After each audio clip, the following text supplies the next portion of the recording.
रामायण काल में रावण की लंका जीतकर भगवान राम पुष्पक विमान से अयोध्या वापस आए थे। अब एक बार फिर राम मंदिर में भगवान राम की प्राण प्रतिष्ठा से पहले अयोध्या में आधुनिक पुष्पक उतारने का प्लान पूरा कर लिया गया है। दीपावली पर भव्य दीपोत्सव की छटा में नहाई रंग बिरंगी अयोध्या को इस साल के अंत यानी दिसंबर में ही एक और तोहफा मिलने जा रहा है।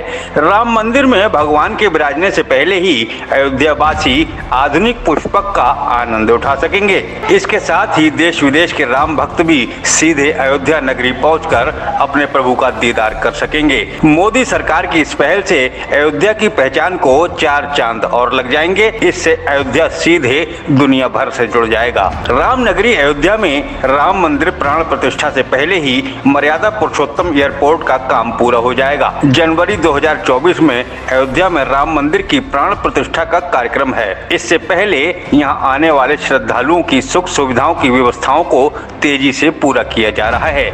यहाँ आने वाले श्रद्धालुओं को किसी भी प्रकार की दिक्कत ना हो, इसे ध्यान में रखते हुए अयोध्या में मर्यादा पुरुषोत्तम श्री राम अंतर्राष्ट्रीय एयरपोर्ट का निर्माण किया जा रहा है। जनवरी महीने में भव्य श्री राम मंदिर के प्राण प्रतिष्ठा कार्यक्रम से पहले ही एयरपोर्ट शुरू करने का दावा किया गया है। वहीं कई अन्य योजनाओं पर भी तेजी से काम किया जा रहा है। अयोध्या के डीएम नीतीश कुमार के मुताबिक दिसंबर में ही अयोध्या से हवाई उड़ान शुरू हो जाएंगी। श्री राम इंटरनेशनल एयरपोर्ट के निर्माण पर अयोध्या के डीएम नीतीश कुमार ने जानकारी देते हुए बताया कि निर्माणाधीन इंटरनेशनल एयरपोर्ट पर तेजी से काम चल रहा है।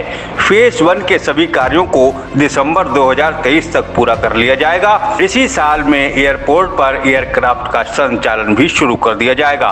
उन्होंने बताया कि एयरपोर्ट को 3 फेज में पूरा किया जाना है। इसके लिए परियोजना में शामिल 821 एकड़ जमीन का 100% काम पूरा करके एयरपोर्ट अथॉरिटी को सौंप दिया गया है। एयरपोर्ट के फेज 1 के 2200 मीटर लंबे और 45 मीटर चौड़े रनवे का काम भी पूरा हो गया है। भविष्य में रनवे को 3750 मीटर तक बढ़ाए जाने की योजना है। इसके लिए भी भूमि का अधिग्रहण पहले ही कर लिया गया है। एयरक्राफ्ट की लैंडिंग के लिए लाइटिंग से लेकर ATC टावर का काम भी पूरा हो गया है। डीएम ने आगे बताया कि एयरपोर्ट की बिल्डिंग का काम भी 85% पूरा हो गया है।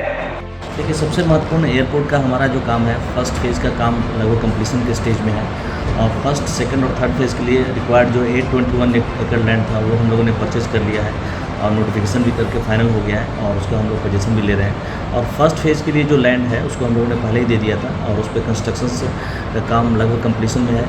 इसमें एयर स्ट्रिप 100% कम्प्लीट हो गया है, रेसा का काम 100% हो गया है और नाइट लैंडिंग फैसिलिटी कैट 1 का काम 100% कम्प्लीट हो गया है। टर्मिनल बिल्डिंग का काम 85% कम्प्लीट हो चुका है और वो अक्टूबर-नवंबर में कम्प्लीट हो जाएगा। उसके बाद लाइसेंसिंग की प्रक्रिया साइमल्टेनियसली नवंबर में स्टार्ट हो जाएगी और अभी उसके लिए अप्लाई भी कर दिया गया है और उसका ऑन साइट वेरिफिकेशन होगा। उसके बाद उसके कार्रवाई अंतिम स्टेज में हो जाएगी और हम लोग इस कैलेंडर ईयर में एयरपोर्ट स्टार्ट करने की स्थिति में हैं।